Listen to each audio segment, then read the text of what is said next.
Motion. What is motion? Motion is the movement of an object from one position to another position. Examples of objects in motion are cars, bikes, the earth, the moon, and even us humans. When something is not moving, it is said to be at rest. Take a roller coaster for example. If it is not moving, it is said to be at rest. Once people sit in the seats and the ride begins, it is said to be in motion. Now, you may wonder, what makes an object go from at rest to being in motion? It is called force. There are different types of forces.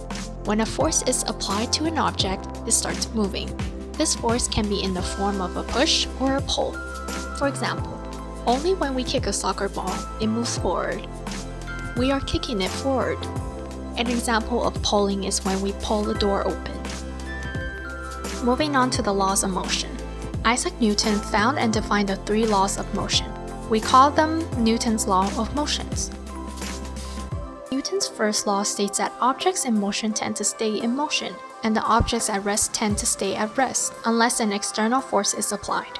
For example, a ball once thrown stays in the air until gravity causes it to come down.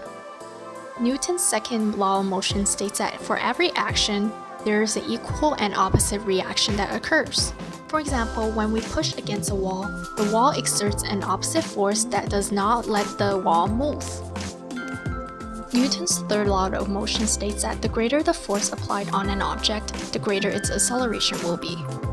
This is explained further using the formula F equals ma, where F is the force, m is the mass, and a is the acceleration. The force is directly proportional to acceleration. If the force decreases, so will the acceleration. If the force increases, so will the acceleration. There are different types of motion. Linear motion. Motion which occurs in a straight line is called linear motion. An example of a linear motion is an elevator moving up and down between floors. Periodic motion. Periodic motion occurs when an object performs the same task after a given time period. An example of this could be a pendulum that moves back and forth on a grandfather clock every few seconds. Circular motion. Circular motion occurs when an object rotates or moves along a circular path. An example could be a Ferris wheel at an amusement park. Projectile motion. Projectile motion is when an object thrown in the air takes a curved path due to gravity and no other forces. An example of this is when you throw a ball into the air.